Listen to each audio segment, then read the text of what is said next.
Carlito Valiente, nasasakdal ka ngayon sa hukumang bayan sa salang rebelyon at pamumuliti ka laban sa gobyerno ng bansa.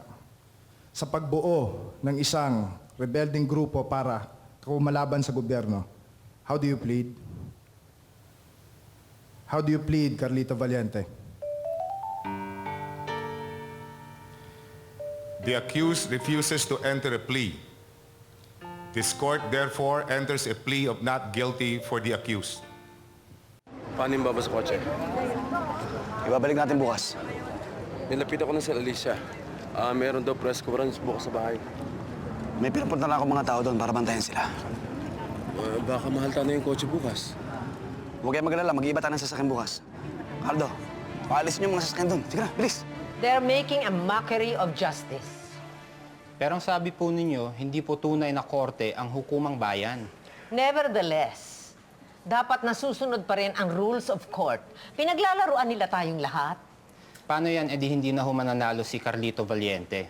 Pinagdarasal pa rin namin na ang tunay na hustisya ang mananaig. Hindi maglalabasan yung mga pinag-press conference niyo kahapon. Sino ka ba? Bakit mo ito pinipigilan? Leandro, hindi mo na ba ako nakikilala? Leandro, siya ang presidenteng binalitan mo. Hindi siya gumagalaw ng tulad ng isang presidente. Mamayang gabi, dapat malaman ninyo ang lahat. Sana nakinig ako kay Tita Iluminada na huwag magtiwala kahit kanino. Eh, nasira mo naman yung statement niya eh. Ang kaso paano yung mga witnesses? Buti sana kung kilala mo sila. Wala nang ako kilala sa mga witnesses eh. But at least we scored the first point, Carlito. Sana napapanood tayo ng taong bayan. Nakatutok pa rin sa atin ang camera. Please call the second witness. The court calls Ernestina Montemayor.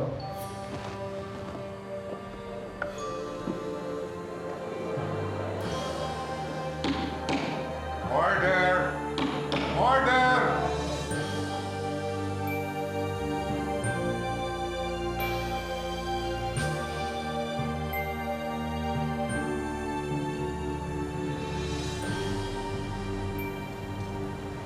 You swear to tell the truth, the whole truth, and nothing but the truth, so help you God. I do. State your name and your business. Ernestina Rodriguez Montemayor, taga San Dionisio, anak ng dating presidenteng Leandro Montemayor. Kilala mo ang nasasakdal. Opo, Ano ang pagkakilala mo sa kanya? siya po ang pinuno ng pinagsamang puwersa ng grupo nila General Julius Alegre at ng rebeldeng si Cesar Raimundo at ang grupo nila na tinatawag na mga Lawi ng San Dionisio. Silence! Silence! Ano ang nalalaman mo sa mga balak nila? Objection, Your Honor. The question is leading. Overruled. The witness will please answer the question. I repeat my question. Ano ang nalalaman mo sa mga balak nila? Binabalak po nilang ibalik sa pagkapresidente ang aking ama at pabagsakin ang gobyernong ito. Ano ang reaksyon mo sa mga balak na yon, kung meron man? Noong umpisa, parang napaniwala nila ako. Pero nung bandang huli, hindi na eh. Bakit hindi? May sakit ng aking ama at hindi niya na kayang mamuno. So hindi tapat ang kanilang hangarin na ibalik nga sa pwesto ang aking ama. Sila lang may gusto nun. Sinong sila? Ang pangatlong pamilya ng ama ko, si Rosa Camila. Kaya nga kinasabwat niya si Carlito Valiente, ang kanyang kabit, para mamuno ng isang samahan para pabagsakin ang gobyernong ito. Kasinungalingan! Puros kasinungalingan lang! Sinasabi ko Order! Ernestina! Bakit niyo siya pinaniniwalaan? Order!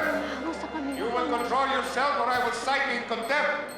Tama na, baka mamaya magpalabas ka dito. Bakit ba nila pinaniniwalaan si Ernestina? Eh, puro kasinungalingan naman ang sinasabi niya. Pabayaan mo na sa akin to. The defense counsel go back to their table, please.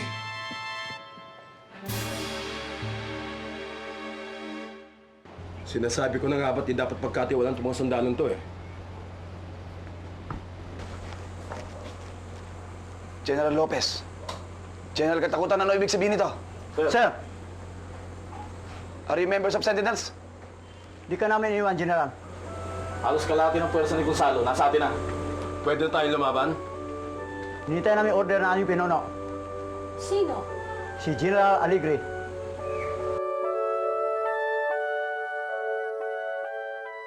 Mayroon pa bang ibang kasamahan ang mga samahang ito bukod sa mga nabanggit na pangalan? Meron po.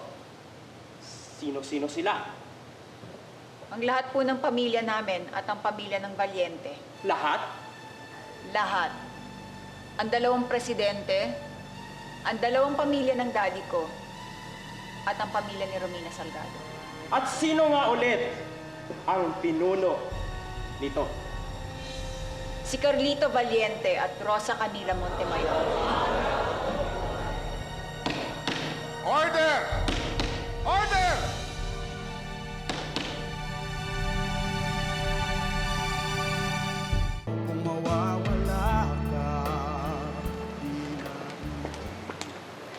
Tumawag si Tita Aminada. Namatay daw yung TV coverage kanina. Hindi na ako nagulat dyan. Nakapuntos na si Amanda kay Bartolome. Gusto daw po niya dalhin yung mga logbook.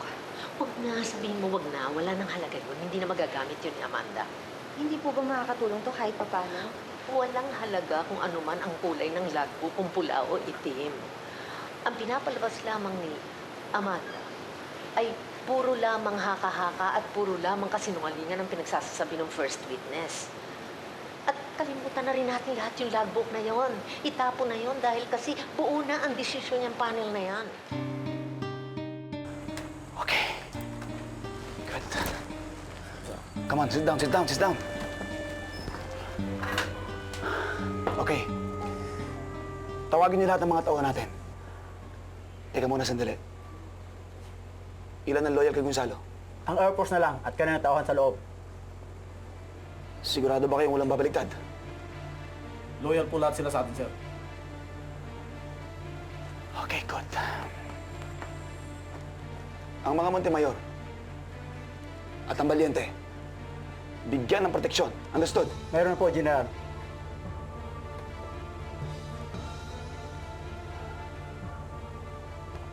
The defense may now cross-examine the witness.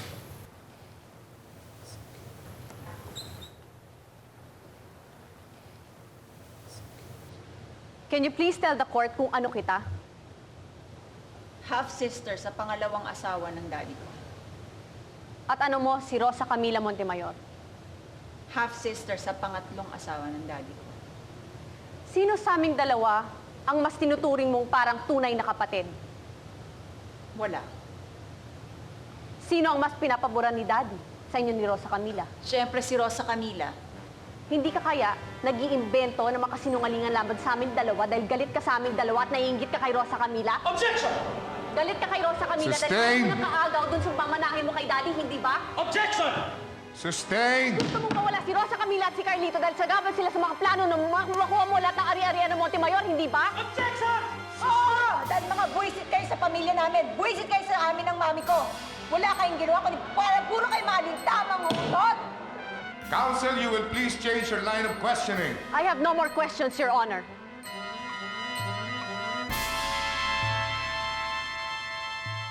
The witness is excused. Please escort her out of the courtroom.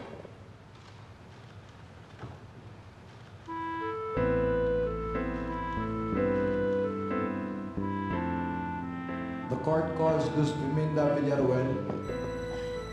Bakit mo naman tinapos agad yung cross-examination? Because, Carlito, we have proven our point. Na ano? Nagalit siya sa atin? That Ernestina is not a credible witness dahil personal lahat sa kanya ang laban na ito. Hindi naman yun ang importante sa mga West. Ang publiko ang West natin ngayon.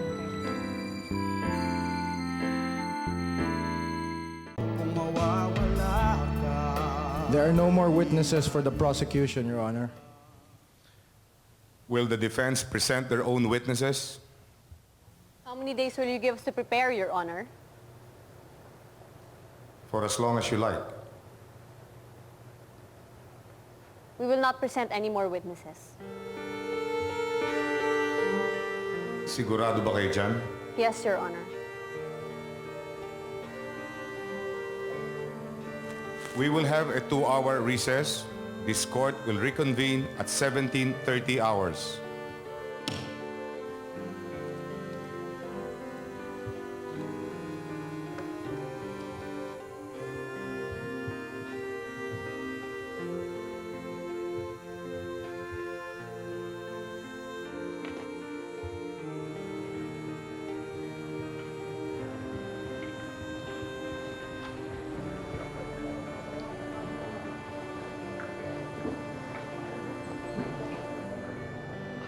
Ano yan, huling yakap ng pagmamahalan?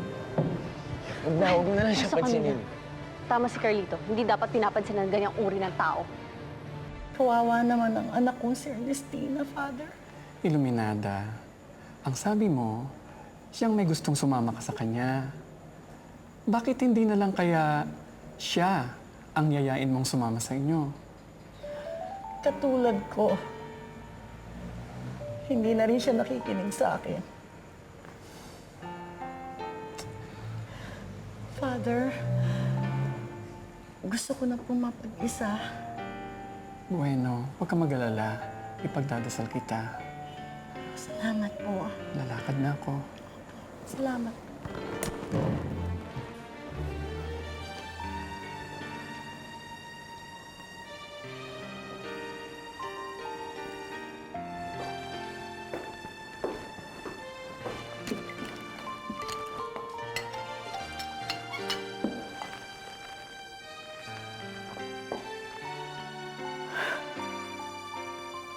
Sa tingin niyo ba mananalo pa kayo ngayon?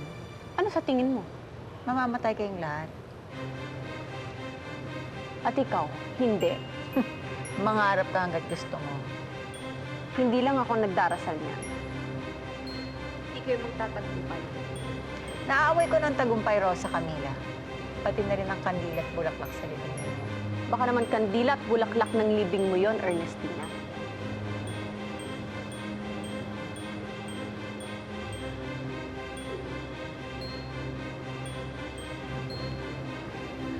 Paano kung totoo na merong mangyayaring masama kila Mami at sa anak natin? Paano na? Rosa Camila, huwag niyo na isipin yan. For all we know, baka Ernestina is just bluffing. Eh pero kilala natin si Ernestina, hindi siya marunong mang-bluff. My God, she will kill her own father?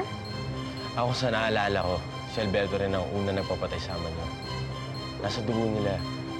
Huwag naman sana, Carlito. Magpakatatag na lang tayong lahat. Paano kung ito na hangkas natin?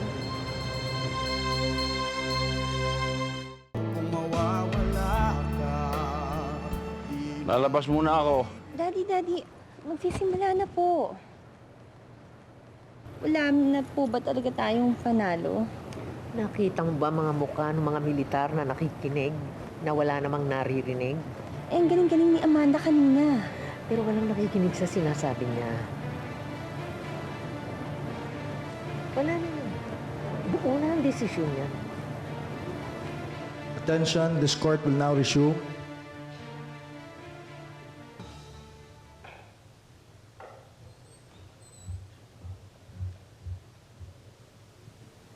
This court is now in session.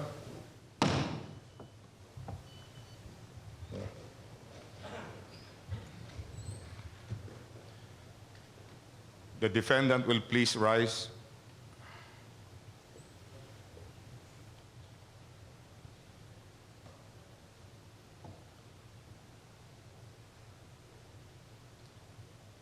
After thoroughly studying the case, this court finds Carlito Valiente guilty of the charges against him.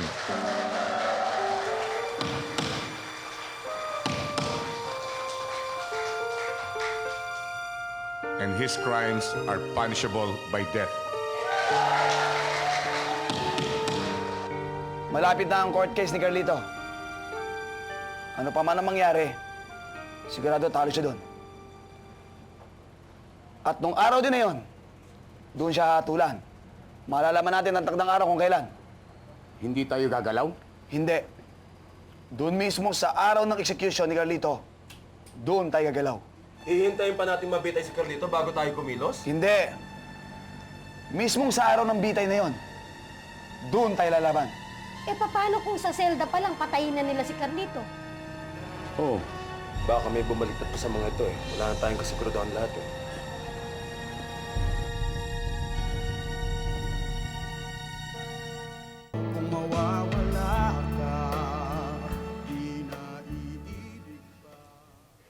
The judgment of this court is final and non-appealable.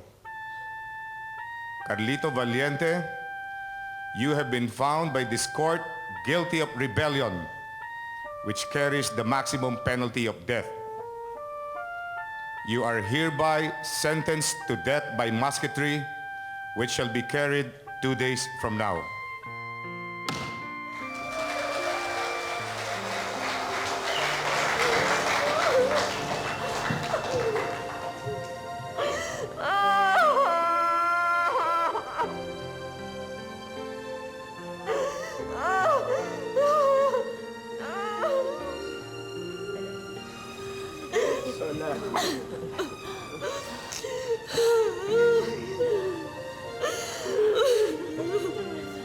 Carlito!